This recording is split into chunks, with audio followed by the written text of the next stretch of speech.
It's August 22nd, 2012. I'm your host, Jakari Jackson. This is the Infowars Nightly News, and this is what we have going on the show tonight. Tonight on the Infowars Nightly News, TSA appears at a Paul Ryan event, regardless of the fact it has nothing to do with transportation. Plus, California prepares to hand out driver's licenses to illegal immigrants. Then, Rob Dew speaks with Without a Face musician Henry Dillard about his controversial music video, the TSA Song. All that and more coming up on the Infowars Nightly News.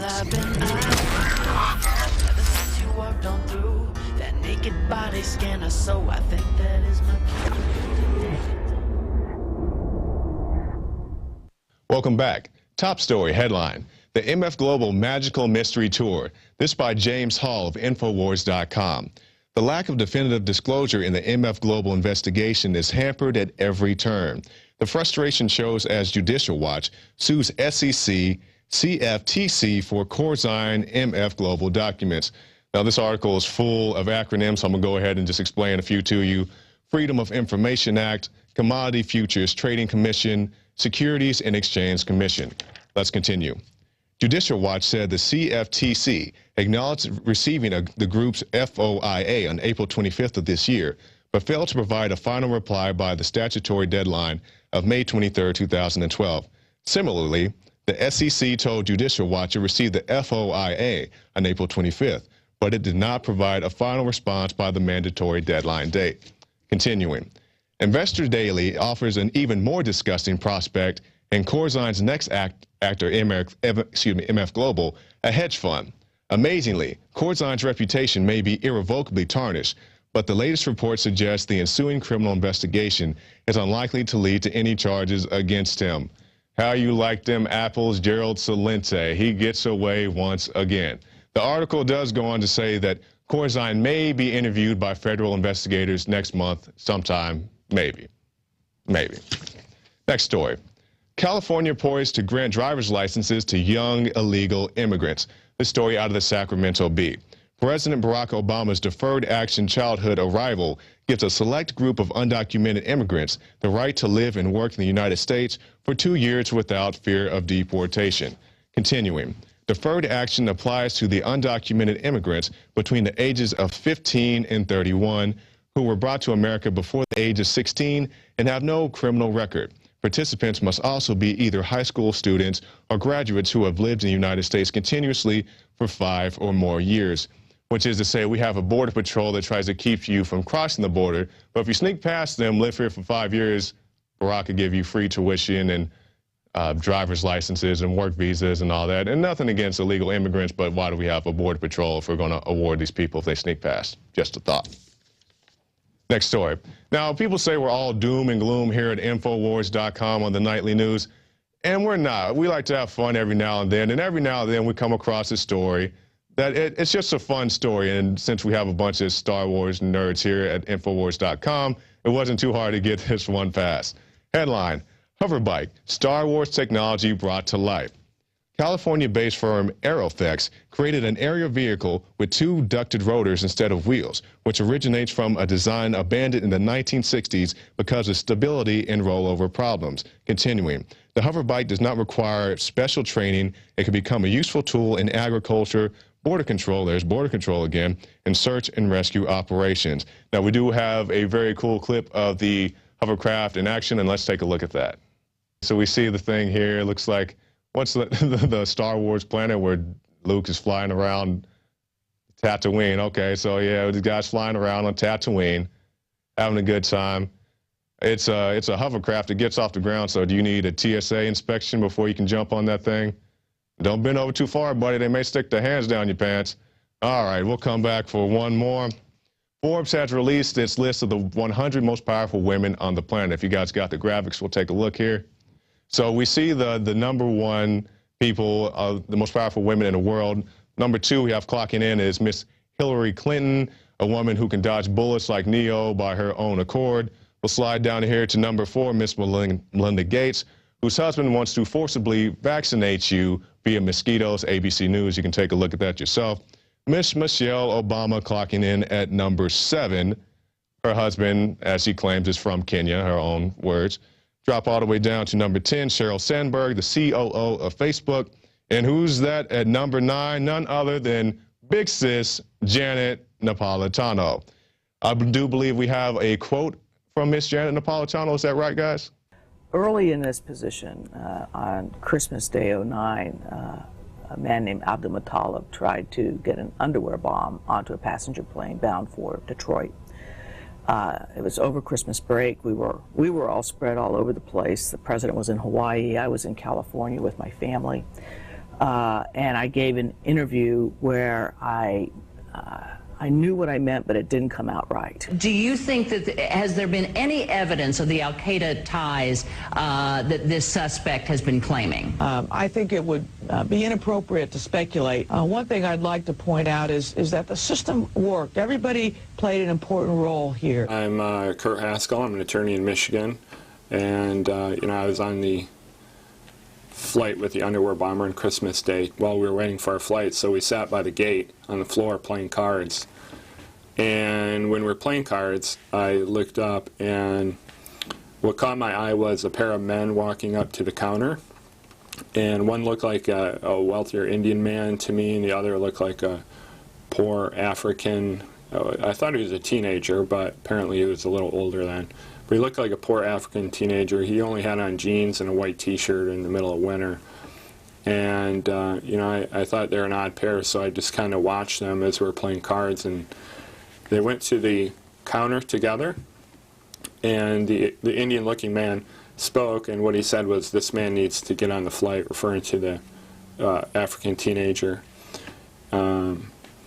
But he doesn't have a passport. And then the girl working at the counter said, "Well, you have to have a passport to get on the flight." And then the Indian man said, "Well, he's from Sudan. We do this all the time." And that's an exact word-for-word quote. And she said something along the lines of, "Well, I'll have to refer you to a manager," or something like that. And I think she did something on her computer, and then she sent the two of them down a hallway, and they walked down the hallway together, which was in a restricted area. And they walked down there without an escort, and then I quit watching at that point. Two important things at the end of January 2010. One was an ABC News article by Brian Ross, where he came out and said, "Yeah, this man in tan suit that was witnessed by passengers," he said passengers, but really it was just me, that we're looking into this guy, and we think he actually helped the underwear bomber so that he wouldn't get cold feet.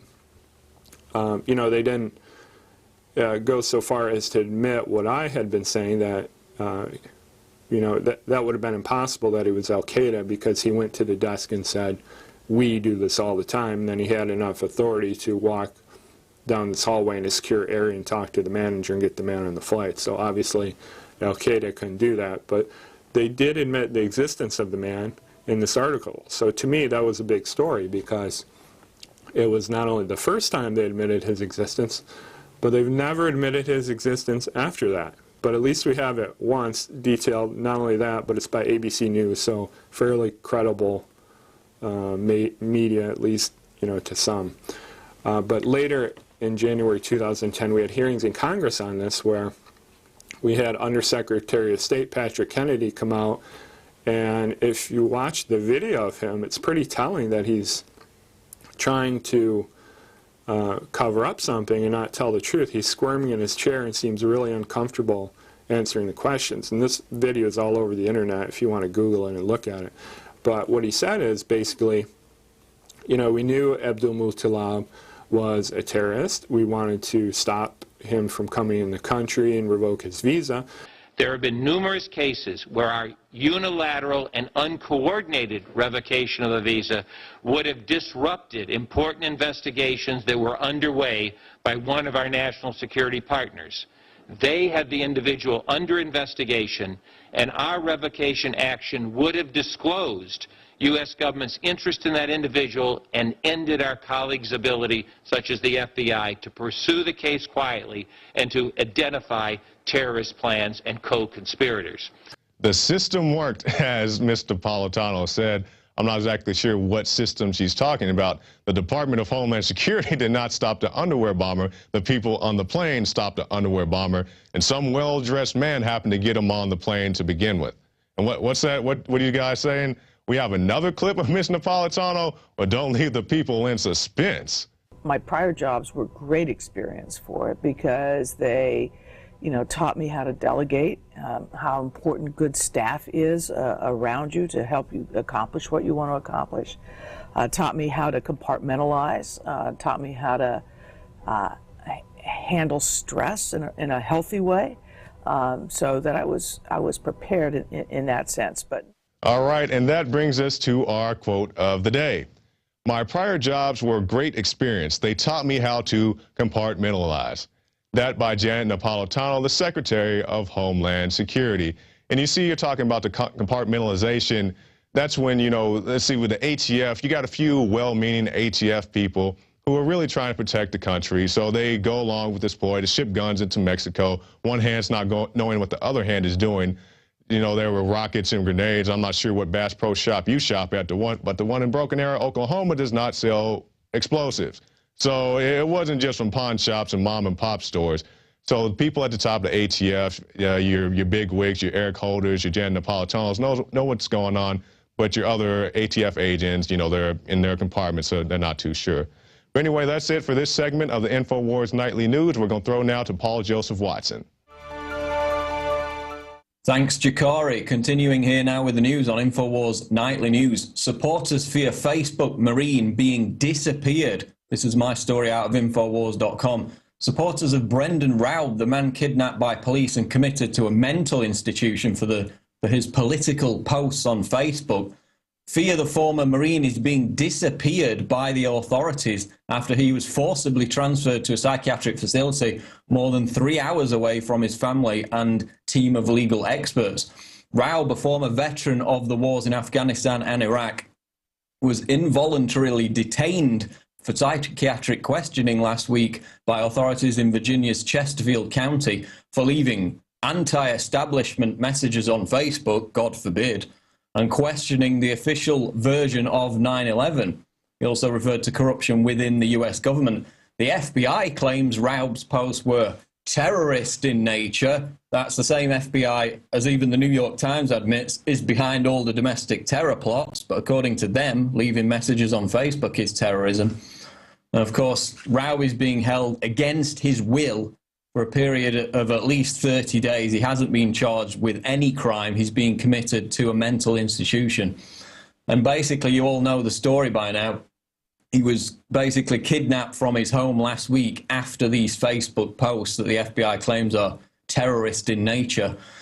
And, were his comments incendiary? Well, some of them, yeah, without a doubt. But, I mean, I've seen much worse on an almost daily basis. I see posts and comments on Facebook that are direct threats to Obama every single day.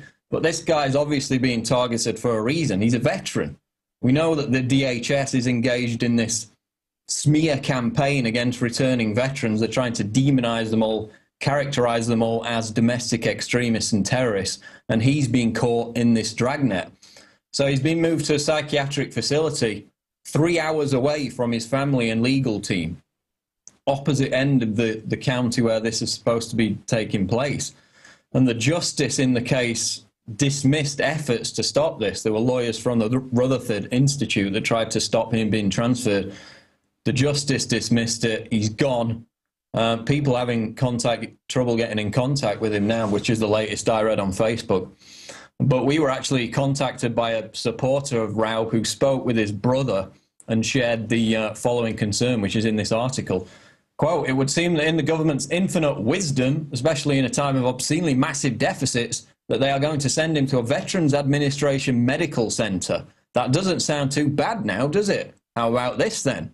The hospital that they're sending him to is not the one 8 miles away from his home in Richmond, but it's instead on the other side of the Commonwealth of Virginia in Roanoke. One question, why? This makes absolutely no sense when you consider that since he was arrested or committed in Chesterfield, that this is the court of record and the court that is supposed to hear his case at every motion and hearing. Why are they trying to take him so far away from his home? It's almost like they're trying to make him disappear. Oh no, not our benevolent nanny state government, never. So the fear now amongst his supporters is that people are having trouble getting in contact with him. His legal team, his family are 3 hours away, and basically now they're saying he's not even in that facility. So God knows where they've taken him. But again, the whole story is about this lurch towards the Sovietization of America, because as we know, historically, of course, under the Soviet system of Psy-Kushkas, these political dissidents were labeled mentally ill, they were kidnapped, they were incarcerated in psychiatric prisons, and the primary purpose of why that was done, of course, was, one, to isolate dissidents from the other, political activists, but also to denigrate their ideas. It was to communicate with the rest of the population that criticism of the state will not be tolerated, and that it's a mental illness to even suggest that the official story behind everything isn't the case. And this is precisely what's happening to Brendan Rao. But if the reaction I've seen just over the past few days is anything to go by, then the outpouring of support is going to make this blow up in the government's face, just like the arrest of the Hutari militia members, which of course was hailed at the time as a huge coup in the fight against domestic extremism. A few months later, of course, the feds had to skulk off with their tails between their legs because they were all acquitted. They'd committed no crime. There were a few minor firearms offences, but the whole plot to kill police officers and start a domestic revolution, violent revolution, completely collapsed, government egg on its face, and they just keep walking into these same situations again and again. He hasn't committed an act of violence. He hasn't been charged with any crime. Are there lone nutcases out there who might commit violence? Well, undoubtedly. But who's been provocateuring, nurturing every major domestic terror plot in the United States over the last 10 years, as even the New York Times now admits? Well, it's the FBI. So, when the FBI tells us to be all concerned and fearful about some Facebook posts in the context of terrorism, while they're creating and overseeing all the major terror plots in America, I just don't want to hear it. It's ridiculous. So more updates on the Brendan Rao story, if we get them. Now, he seems to have been disappeared. More updates as they come in. Moving on, man kicked off flight over anti-TSA shirt. This is my article on prisonplanet.com, also linked on the Drudge Report today. A man and his wife were treated as potential terrorists and kicked off a Delta Airlines flight over a satirical T-shirt because it made passengers and employees feel very uncomfortable. Writing on his blog, R.G. Guha describes how he was flying out of Buffalo Niagara Airport after attending his wife's grandfather's funeral. Having passed through security without a problem, Guha was approached by a Delta agent who informed him that his attire was making passengers nervous. And basically, he's wearing a T-shirt with a TSA logo. You can see it in the article, which satirizes the paranoid and overbearing approach to security that has come to categorize that federal agency. And you can go and read the entire account at Infowars.com, but the bottom line to come out of this is, questioning authority is now treated not only as a suspicious activity, but as an actual indication that you're a terrorist. He passes through security, he has his bag searched over and over again. He even agrees to remove the T-shirt, but still, that's not good enough. Because he dared to question the authorities, and that means he must be punished. He's a thought criminal. He must pay for that, as an example to everybody else. And so Delta Airlines supervisors, transit police and TSA basically subjected this guy to interrogation, drug dogs, the whole 9 yards. And then they ask him, where does the T-shirt come from? And he tells them, well, it was a gift from my brother. Where does he live? Michigan. And this illustrates how dumb these airport security people are. They literally must hire them based on their low IQ, because they didn't even recognize the word Michigan. This is seriously out of the story. Here's the quote. Where'd he move from? Michigan, I respond. Michigan? What's that? She says. This is the transit police. At this point, the main TSA agent who questioned me earlier interjected. The TSA were actually the intelligent ones in this exchange. He said, Michigan. Unable to withhold my snark, I responded with an eye-rolling sneer. You've never heard of Michigan?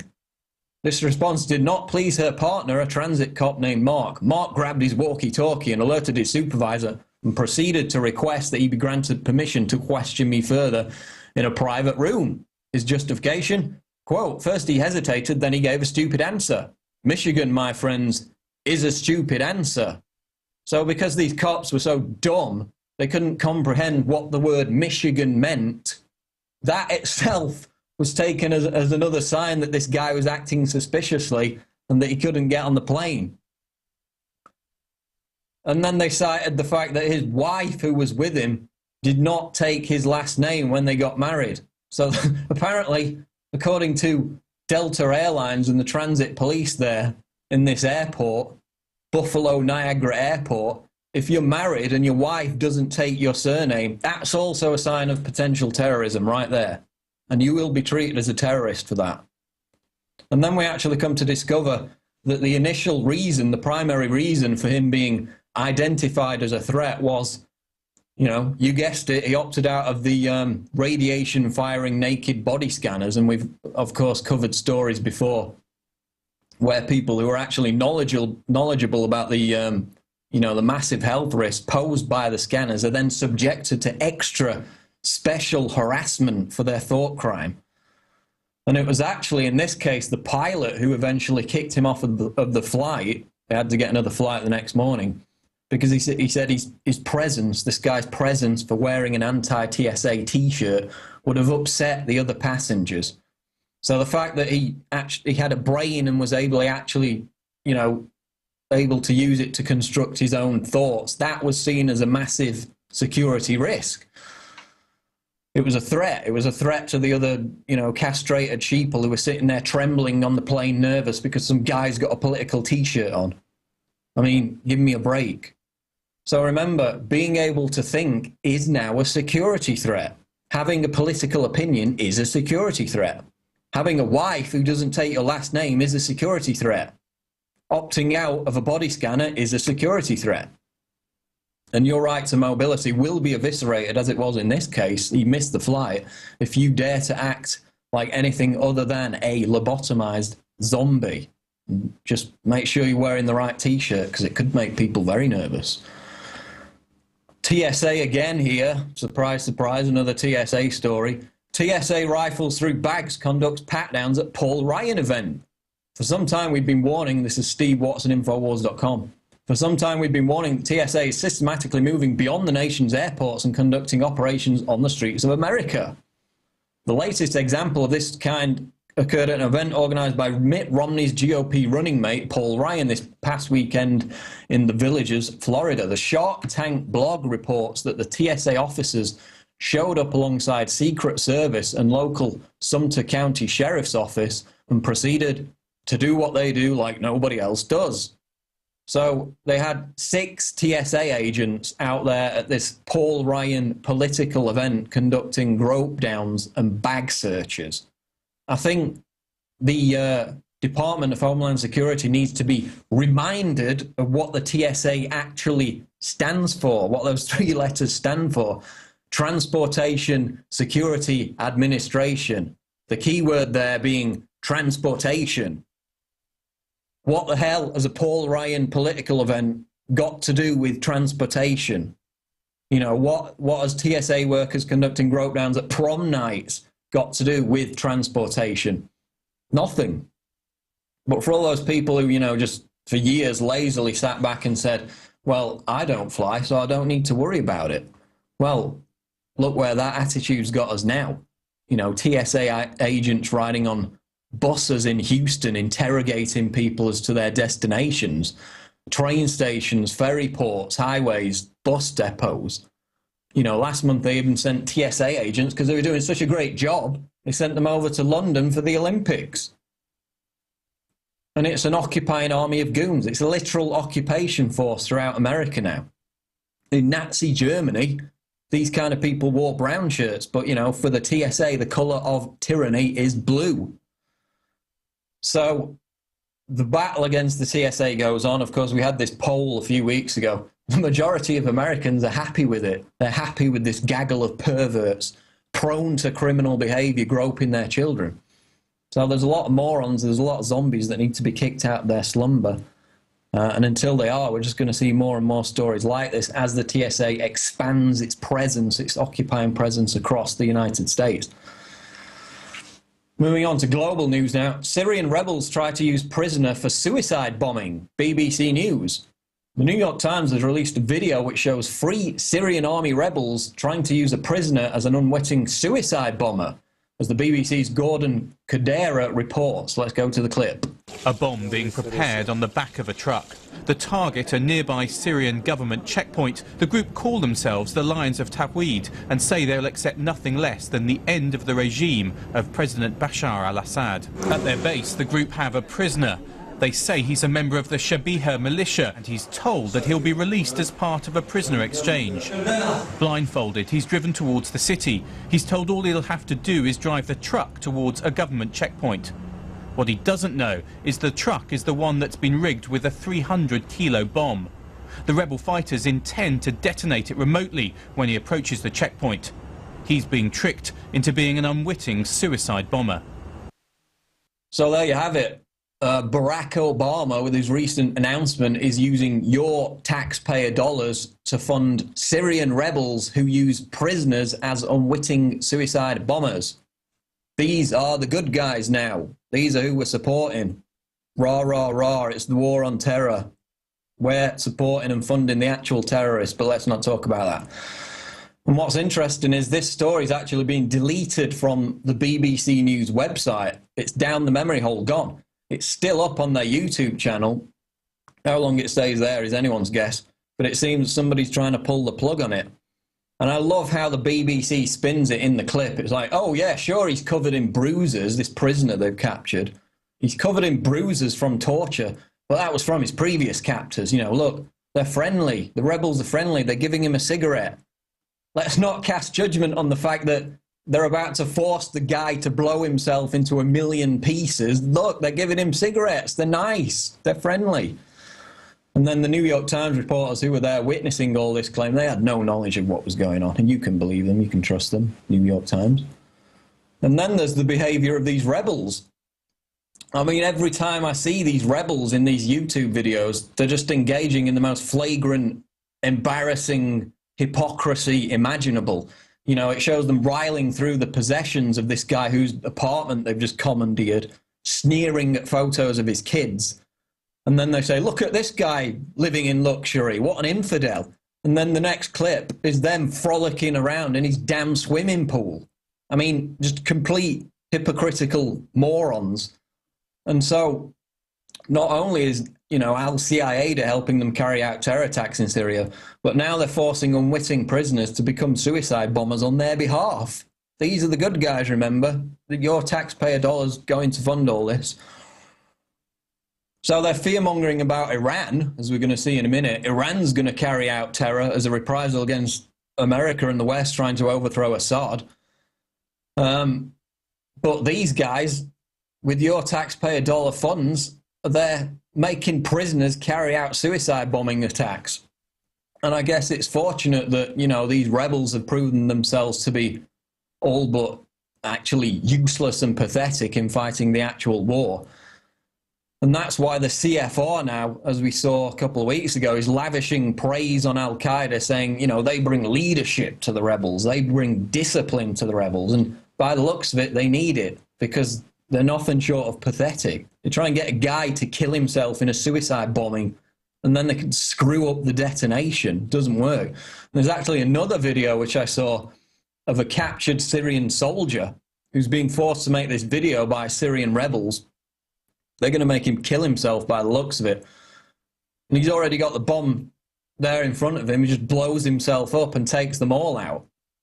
But the bottom line is that Obama is now openly funding people, rebels, freedom fighters, democratic activists, they used to call them, who force prisoners to become suicide bombers.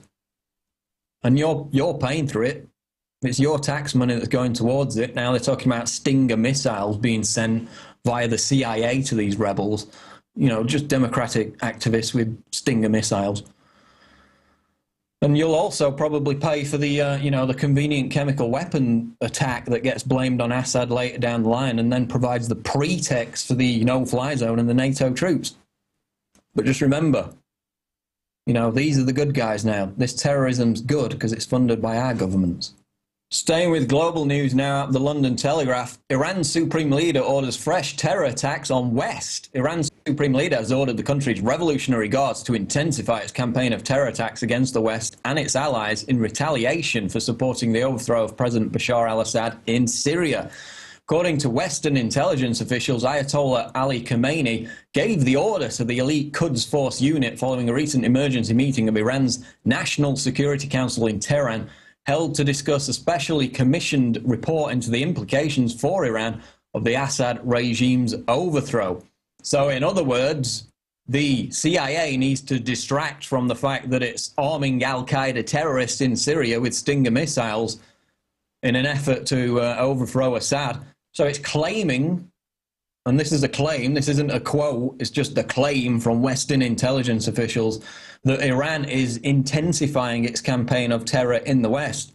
Meanwhile, al-Qaeda is busy in Syria carrying out dozens of terror attacks, you know, killed 200 people so far, injured thousands. And the Pentagon's own internal memos that were leaked as part of the WikiLeaks Stratfor data dump expose the fact that they were planning terror attacks in Syria. So they're pointing the finger all day long at Iran when their own internal memos saying that that's their tactic. The Pentagon is to direct terror attacks inside Syria. And the quote from the memo, this is going back to March, we had the article on this, but people forget this. Quote, this is what the Pentagon wants to do in Syria a year ago. Now look what they've done to it. Quote, commit guerrilla attacks, assassination campaigns, try to break the back of the Alawite forces, elicit collapse from within. So commit guerrilla attacks, assassination campaigns, that's terrorism. That's what the Pentagon said it was going to do a year ago. So they're pointing the finger at Iran for preparing terror attacks against the West in a retaliation against Western efforts to overthrow Assad. While the CIA and al-Qaeda are in Syria right now, helping the rebels carry out terror attacks in an effort to overthrow Assad. It's ridiculous. They're blaming Iran for doing it, and they're doing it already. And Iran hasn't even been behind any terror attacks in the West. And these newspapers like the Telegraph, you know, they're really enthusiastic when it comes to printing scary headlines based on anonymous made-up BS about Iran or what Iran plans to do. But they seem a little less eager to report on the admitted al-Qaeda terrorists that were airlifted into Syria by NATO, which are already, as we've documented, as Rand Corporation, the CFR, the Guardian newspaper, and everybody else admits, are already carrying out terror attacks inside Syria. So again, the height of hypocrisy in pointing the finger at Iran for behavior that's already happening under the auspices of the Syrian rebels and that was planned by the Pentagon over a year ago in their own memos where they said they would carry out terror attacks. Very rich indeed. Moving on, Monsanto shells out $4.2 million to sabotage California GMO labeling initiative. This is Ethan A. Huff out of Natural News. California has the unique opportunity to be the first state in the union to require that genetically modified organisms, GMOs, be properly identified and labeled on most food items. The Monsanto company, one of the biggest purveyors of GMOs, and several other factory food and agriculture corporations are trying to sabotage this effort by contributing millions of dollars to defeat a ballot proposition that would require mandatory GMO labeling. If passed, Proposition 37, known as the California Right to Know Genetically Engineered Food Act, will require that all foods made with or containing GMOs, including both raw and processed foods, be labeled as such when sold at the retail level. Products made with or containing GMOs will also be prohibited from being marketed and sold as natural, a highly deceptive practice that has become quite common today. So Prop 37 is basically the straw that's going to break the camel's back on this GMO stranglehold. Once California goes, if they pass this, so goes the rest of the nation. And remember, you know, every single country in the EU and even the likes of Russia and China are forced by law to label GMO food as exactly that, but not in America or Canada. Is it a surprise, therefore, that, you know, obesity levels are going through the roof in those countries? So as Monsanto is kicked out of European countries, they're desperately trying to cling on to this monopoly in the United States and Canada by funding to the tune of millions of dollars lobbyists to try and shoot down this Prop 37 initiative. And there's actually a link in the article which tells you who else is funding efforts to block Prop 37 as well as Monsanto. And, you know, it's the usual suspects. It's PepsiCo, Nestle, Kellogg Company, Hershey Company, Ocean Spray. Because they don't want Americans to know that the GMO trash that they put in the food and then don't tell anyone about is killing them. That's why they're prepared to spend a lot of money to ensure that Prop 37 is crushed, because it's a massive threat to their financial monopoly and their genetically modified food monopoly in America. So basically, you need to get behind Prop 37 in California, boycott these companies that are on the list who are funding lobbyists to oppose it, and just feel satisfied, basically, that this story really represents another example of how we're winning on the health front. And it's one of the major frontiers of our victory. So if we can get this through in California, this Prop 37, then it's going to be a massive victory against the likes of Monsanto and all these other corporations that are trying to stop it. In closing now, urge you again to subscribe to prisonplanet.tv. Of course, you're probably watching this on YouTube, as a lot of people do, but it's broadcast live the previous night before it goes on YouTube, so you can watch it streaming live. Of course, live Alex Jones show, archives, video files, speeches, special reports. It's all there. It's been going, what, 8-9 years now at prisonplanet.tv, and it's the same price, $5.95 for a month. You can get the 15-day free trial, so you can try it all out with no commitment. And it helps support this network. It helps pay for everything. And basically, we need you to keep going. So it's prisonplanet.tv. Subscribe today. PlanetInfowars.com is, of course, our brand new social networking website where you can get together with like-minded people to arrange activist projects, work on special events. There's a dating section, and basically just connect with people in your area. It's like a Facebook for truthers, but we don't spy on you at the same time. And it's PlanetInfowars.com. Again, completely free to sign up. And of course, very exciting today was the launch of Infowars magazine, which you can get a digital copy of for free at Infowars.com/newsletter. If you just put your email in, you will be sent a digital copy of that magazine. And of course, we've sent it out for free across the whole of Austin, basically. It's a free magazine that people in Austin can pick up. But we also got an offer on the website, InfowarsShop.com, which is 10 copies for $9.95. And this was so popular that they actually ran out of all the magazines within 24 hours, but they've got more on order. So if you go to InfowarsShop.com, you can get a copy of Infowars magazine. And of course, it's another great activist tool. We're going back to the roots of the Gutenberg press. It's print 2.0. It can't be censored by the internet shutdown. So you can get your copy for free by signing up for the newsletter at Infowars.com/newsletter, or get 10 copies for just $9.95 to give out to people at InfowarsShop.com. Coming up after the break, Rob Dew is going to interview the creator of the TSA Song, Henry Dillard, with his band Without a Face. And this is not only a satirical song, but it's actually really professionally done. A slant against the TSA. Be careful if you're playing it on your iPod while you're traveling through the airport, because they might treat you as a terrorist, as we saw earlier with the anti-TSA T-shirt. But after the break, Rob Dew interviews Henry Dillard. So stay tuned on Infowars Nightly News.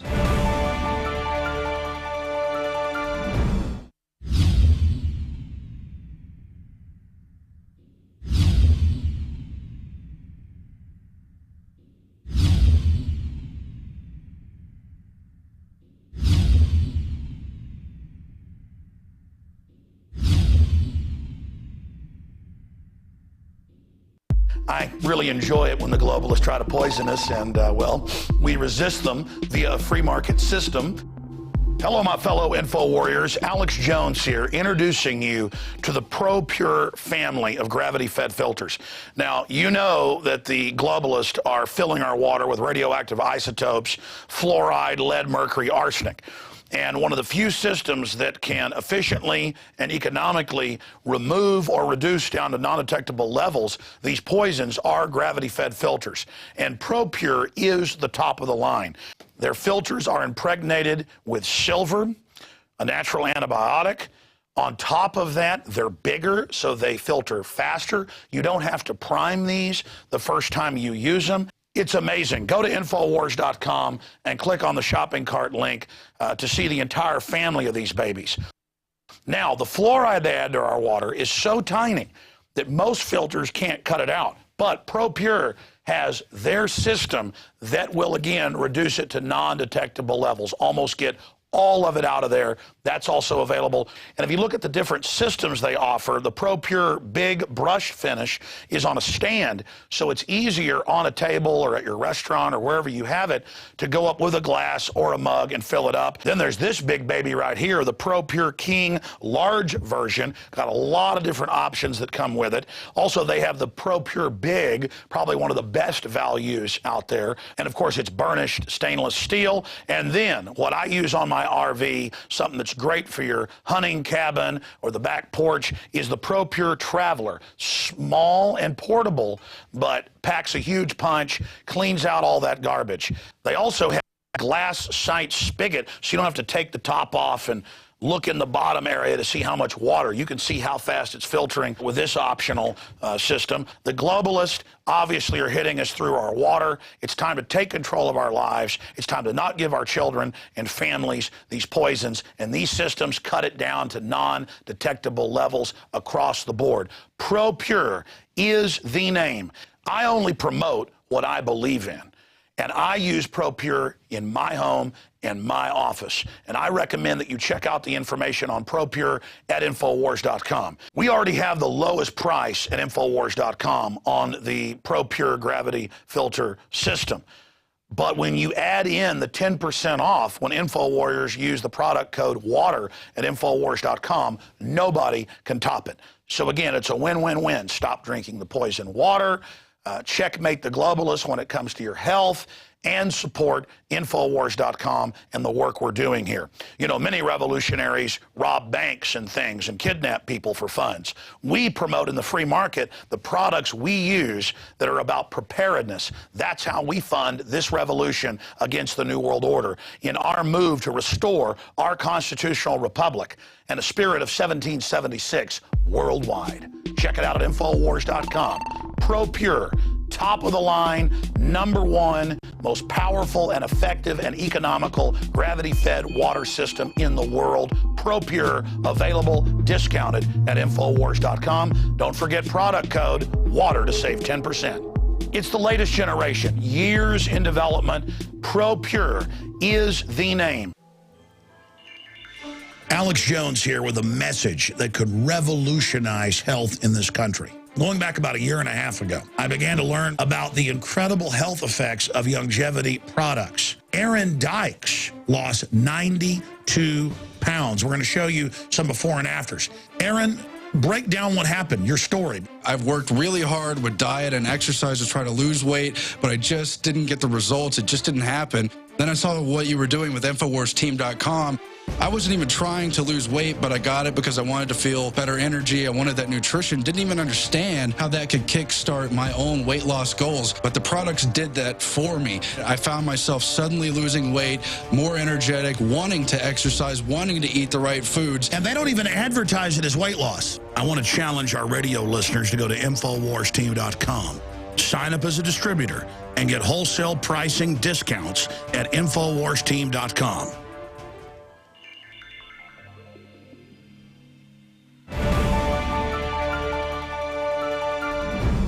Welcome back to the Infowars Nightly News. I'm your host, Rob Dew. I'd like to thank Jakari Jackson for kicking off the show and Paul Watson for bringing up the news, finishing that off today. And now we're going to go to a quick video. This is it's called the TSA Song, and it's from the band, which is basically a singer-songwriter, called Without a Face. And I saw this a couple weeks, well, about last week, I think somebody sent it to me, and it's already got 50,000 hits on YouTube. I encourage you to go out, you know, spread it around, because I think this video could wake a lot of people up as to what the TSA is doing. There's a lot of people out there who may not know what the TSA does. They may not even be aware that the TSA even exists, yet they fly every day, but their brain is so in a cloud, they may not even realize it as they're walking through the millimeter wave scanner that could be giving them cancer. So here we go. It's the TSA song from Without a Face, and we'll be right back with the creator, Henry Dillard.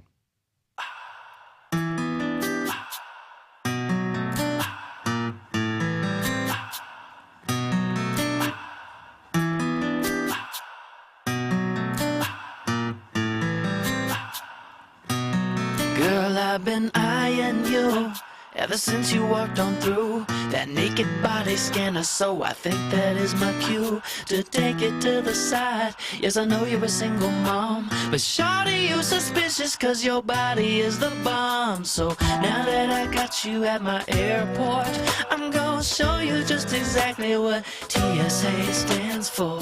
Put your baby carriage down on the floor, I'm gonna make you scream, cause TSA means I wanna give you twisted sexual assault and do it real slow from head to toe. I wanna give you twisted sexual assault. It's part of my job, so it ain't my fault. I wanna give you twisted sexual assault, and I'ma bring my appetite and give you a bite. I wanna give you twisted sexual assault. The nation ain't safe until you get raped. For real, I think that your grandpa's boobs might have hidden nukes, and I'ma touch his junk and leave him feeling used.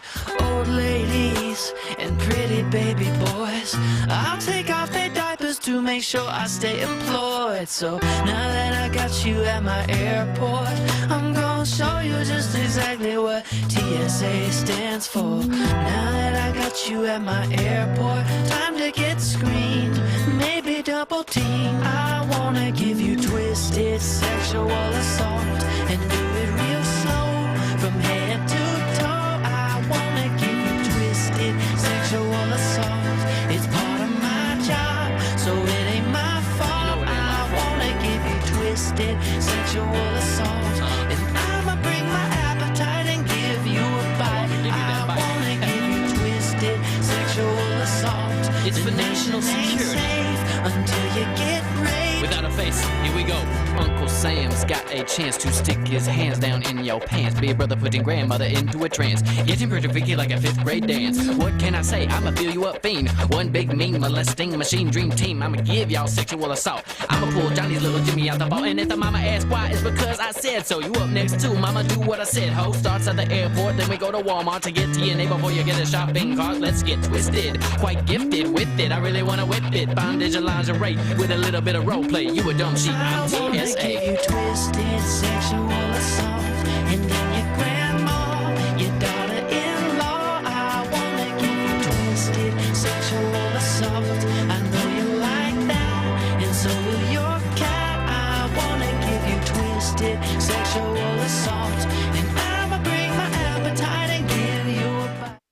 So you just saw the video, the TSA song from the group, or I should say the singer-songwriter, Without a Face, and we have the writer and creator of the video with us right now, Henry Dillard.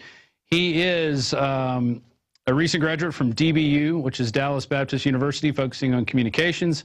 He was signed to Redbird Records, releasing worst debut album ever in 2009. The guy's got a sarcastic streak running through him, as you could tell from the video. And then the first album was better in 2010. He parted ways with Redbird in 2011 and released a 5-song EP, which includes the TSA song, which you just saw just a second ago, or at least most of it. You can catch the rest of it at youtube.com/WAFTV. And Henry has been featured in MTV, Sports Illustrated, Rock for Life, Houston Chronicle, and Houston Press, among other publications. And he's here now. Henry, how's it going? It's going all right. How are you? I'm doing great. I really enjoyed your video. Someone sent it to us, I think last week, and I said, we got to get this guy on and let him tell his story, because you really, I think sarcasm is one of the keys to helping defeat the New World Order, because it helps wake up a lot of people who might not be receptive to the information. So tell us about the TSA song. I would agree with your statement. All right, well, long story short, I recorded the TSA song late July, and we had decided, me and the producer Mike Thompson, we thought, oh, this really needs a professional music video. And so I met with Eric Webb, the director, and we decided, let's raise money for this professional music video through Kickstarter. And so our goal was $5,000, and we raised a little over $6,300. We went a little over budget too, so we ended up spending close to $7,000 on this music video, and it is thanks to a lot of the people who backed it. There was about 96 backers total, if I remember correctly, for this video. And let me ask you this: with the TSA, you know, we've been railing against them for a long time. We've really ramped it up about 1.5 years, 2 years ago when we had one of our own employees here actually had the TSA strip search her children as she was flying to the airport. So tell us about some of your TSA horror stories, if you have any, or what have you heard about the TSA?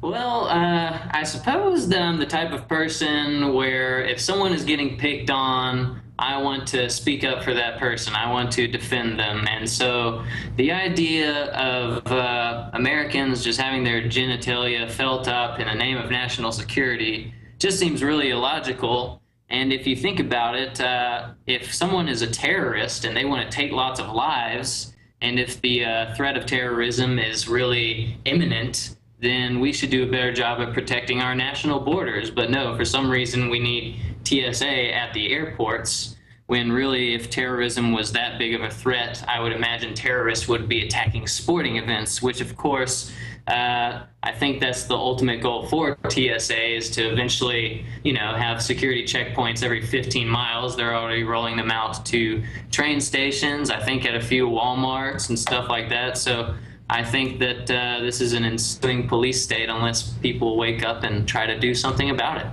I agree. And we actually covered a story today earlier with the TSA were at a Paul Ryan event, and they were there. I mean, nothing to do with transportation at all. And that's the first word in their name, Transportation Security Administration. And they're at a public, a public campaign event, and searching people, going through their bags, just basically being there to cause a nuisance, to set the standard of, hey, we're going to have these guys everywhere. Anywhere we think we should put them, anywhere, you know, we can rifle through your belongings and touch you, we're going to do it.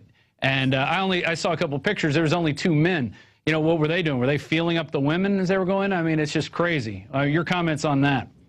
It's just unacceptable. It's very un-American. It's ironic that in us complaining about how our civil liberties are being undermined, we are considered un-American. I was actually talking to someone who's running for Iowa Senate. His name is Will Johnson. He was talking to me about, you know, the Republican National Convention. He's going to be a delegate there. And he was telling me about all these stipulations and I don't know, rules basically where, you know, you would have to endorse Romney, or if you wanted this specific app that told you about these shuttles that take the delegates back and forth around the National Convention, you have to get this app. But in the terms and conditions for the app, they have a stipulation where they are supposed to you are supposed to allow them to listen to what you are saying, and they're able to tap into whatever pictures you're taking or video you're taking.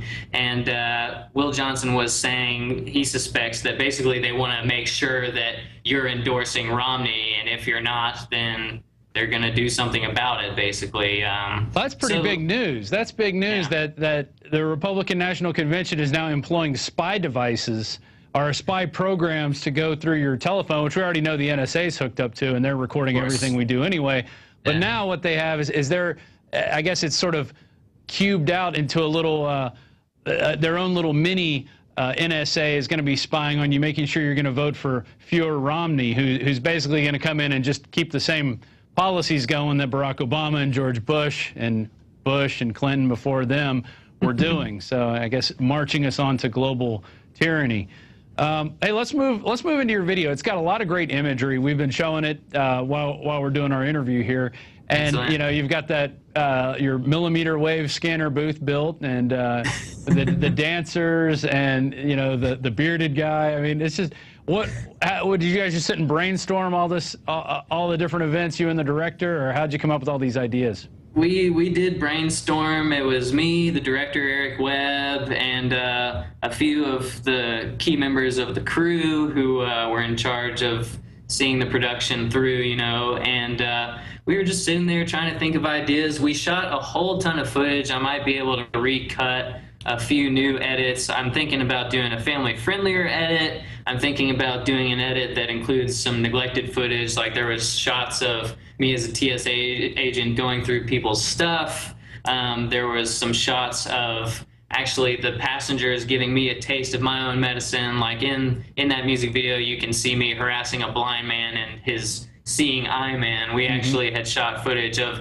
the blind man beginning to fill me up to see, you know, who is this guy that's touching me, you know, and so yeah, it was a long, drawn-out process in thinking of all of these different ideas and scenarios that would occur at the airport, and then trying to sculpt it down into this cohesive, entertaining music video, which I think, thankfully, we accomplished. Yeah, I mean, you've got over 50,000 hits right now. Hopefully, us showing your video now get more people to go there and spread it around their email list.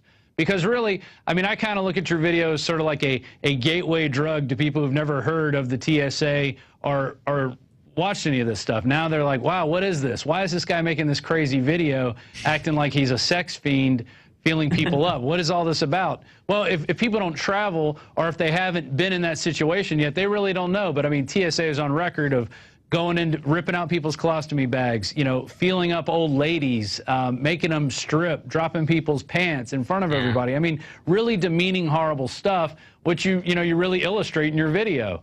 And I think it's just, it's works like these that need to be seen, because that's how we're going to wake more people up, by just creating, you know, this type of sarcastic, in-your-face art that really, you know, wakes up the masses. I mean, what are your comments on that?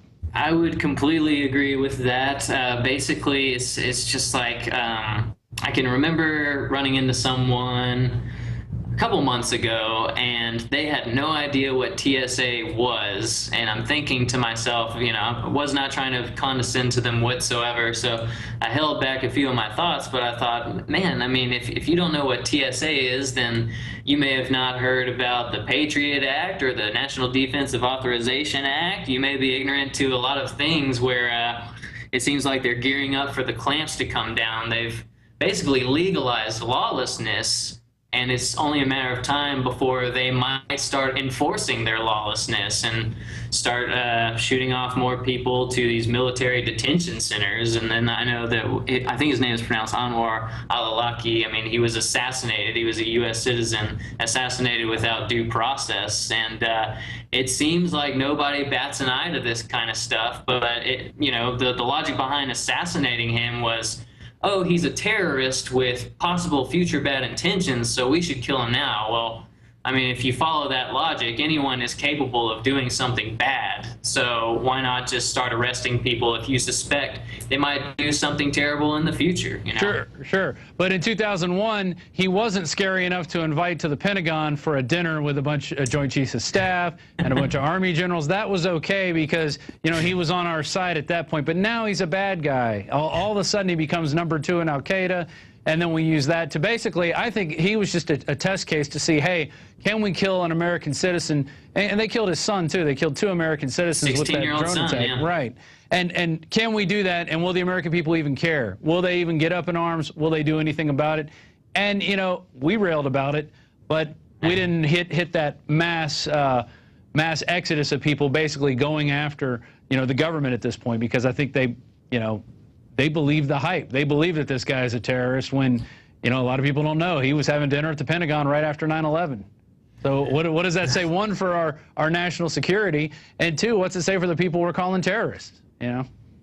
Well, I mean, you've hit the nail on the head, and in a way, ironically, it almost gives credence to the globalist cause, because you have so many more people. I mean, there's millions of people like us who are awake to what's going on, and it's important to not try to condescend to those who have not woken up yet, because a lot of people are just too busy. You know, they work all day, they come home, they don't want to hear about how things are going, especially if they're going worse, especially in the event they had a bad day or they hate their job, you know. I think that basically, if you want public outrage, if you really want millions of more people to join in on this liberty movement, is essentially what it is, you're going to have to get the president to sign an executive order that cancels the Super Bowl. And after he does that, a lot of people will be outraged, and maybe something good could come of it. You say, hey, well, you're mad about the Super Bowl. What about the fact that he thinks if he suspects you're a terrorist, he can just throw you in a military detention center? Right, right. And feeling people up and having army all around the Super Bowl wasn't enough to wake people up. Like, that's not enough. It's just like they have to be hit over the head with a 2x4 to really get it. And it's disappointing. So what woke you up? What got you on this path of thinking outside the box and going, you know what, I don't buy all this stuff that they're feeding us. I don't, just because they say we have to have TSA, I don't buy it. I mean, what got you into that frame of thinking? Right. Well, not to kiss up to Infowars, but it was the 2008 election when I began to become politically conscious. I started researching President Obama, or he was running for president then, and I started researching Senator John McCain, and I started looking at a lot of their policies, and I was already familiar with Bush Jr.'s policies, and I thought, you know, these two guys, they actually converge on a lot of key issues, you know, with the war on terrorism and the war on drugs. I mean, those two quote-unquote wars essentially contribute to the national deficit significantly, I think. And it was then that I began to follow some rabbit trails, and I started reading about legislation that was passed and stuff like this, and then I started watching some videos that were on the internet, and eventually I got on to some Infowars produced videos. There was one concerning 9/11, there was the Obama deception, and then I saw Aaron Russo's documentary. The title of his documentary escapes me, but it was about the IRS. Freedom to Fascism. Freedom to Fascism, yeah. There you go. And so it was then in 2008 that I began to see all these hints of, I guess you would call it an infantile state of tyranny, which if you look at it, they were doing baby steps since 1913 towards tyranny, but it was after 9/11 that things exponentially began to speed up, I think. Right. I totally agree with that. And it's been going on long before 1913. That's just when they finally got their beachhead, essentially. They were able to invade and establish a foothold, and from there, they've just been spreading like a cancer, the globalist cause of making everybody work for them, and while they sit around and just soak up the sweat off our backs. Are you working on any new videos or new music that is politically conscious? What's in the future for you? Yeah, it's surprising that I'm coming on to your show at this juncture, because I'm actually working on an album. I intend for it to be titled The American Scheme, and it has a lot to do with what has been going on and where I think things are going and how things are right now. They're all, I like to think of them more as humanitarian songs, but they would probably be interpreted as socio-political songs. You know, it has a lot to do with the eroding of our civil liberties. There's some anti-war stuff there. It would probably be taken as pretty dark, and it's definitely lyrically a lot more serious. So I'm very interested in seeing how that's received. But as far as video ideas, I do have a few video ideas. There's one that involves an animation where it looks more like a storybook. It's kind of like, that's my anti-war song. It's called The Earthlings. And what it has to do with really is I didn't want to be overt with an anti-war message because I felt like that was too cliche. So really what happens is these two Earthlings visit some Martians up on Mars, and the Martians have never had a war before, and the Earthlings are asking them, you know, show us your military might, you know, what do you got? And and they're just dismayed that the Martians live in peace. And so that's kind of what that song is about. And then another song, I'll try to be real quick about it, is called Like a President. That's a song more about unrequited love, but what it does is it alludes to how the president is not really the one with the power. It goes, I feel as empty as a campaign promise, lurking around the corners of your rib cage, lonely as a man who's honest. You know, there ain't a lot of people like that these days. I feel so puppeted and pushed around, so irrelevant. You make me feel like a president. That's the chorus. And so the video idea I have for it right now is basically just I'm rocking out with a band, and the other band members are wearing presidential masks, and maybe we're doing some un-American things like burning the Constitution or the American flag. So those are the ideas I have for right now. Oh, well, it sounds very interesting. And if people want to learn more, they can go to wafmusic.com, which stands for withoutaface.com. We're here right now with the singer-songwriter, actually the brainchild of Without a Face, Henry Dillard, who basically, you know, with $7,000 produced a pretty cool looking video, and I think is going to wake a lot of people up, and hopefully people can get it out there. It's youtube.com/WAFTV. And it's known as the TSA Song, and the chorus is, I want to give you twisted sexual assault, which is what they do to us every day. Millions of people get pawed on, get groped down, have their personal belongings messed with, sometimes even stolen, and have their dignity taken away. And it's a shame that we have to do that in the so-called land of the free. Yeah, it's not the land of the free anymore. It hasn't been for a while. I totally agree. Well, we appreciate you coming on. Appreciate you making the video. And, you know, you've got my email. Send me anything new that you make, especially with the political edge, and we'll see about getting it out there for you. Excellent. Thank you again so much for having me on the show. I hope this adds some gasoline to the video. Excellent. Excellent. So do we. All right. That was Henry Dillard of Without a Face. And we need more people making more art out there that has a political message to it. And it doesn't have to be serious. It could be sarcastic, because sarcasm, you know, we've done a lot of sarcasm here. You saw Alex dress up as Cobra Commander before. You've seen him interview himself as Don the John Corzine, you know, because that's the kind of stuff that's going to wake up those people who are on the periphery. Like, they know something's wrong, but they might not totally get the full picture until they see something like this, and it'll make them go investigate. It'll make people type in TSA abuses. And you never know. I mean, that's what leads people down the rabbit hole. And that could be the next, you know, you never know. You could wake up the next founder of a We Are Change type organization, you know, like what Alex did with Luke Rudowski. So just think about that when you're out there. Spread this video around. Let's wake some more people up. Spread this video around as we come to the end of our show today. And I'd like to thank Jakari Jackson for kicking off the news. He's really fitting in good. Paul Joseph Watson for kind of filling in the middle there from England, and then I closed it out. So without further ado, it's the end of our show today. We'll be back tomorrow. Alex will be doing the news, and he'll be sitting here with Dan Badandi. Bionic Dan will be here in studio, and he'll be asking some questions about him. And Dan's got a lot of great videos on his YouTube site, and that you can check out, and they'll talk about it tomorrow. Dan's always out there confronting the police and confronting tyranny, you know, armed with a camera and his Constitution. So with that, I'm Rob Dew signing off. It's Infowars Nightly News.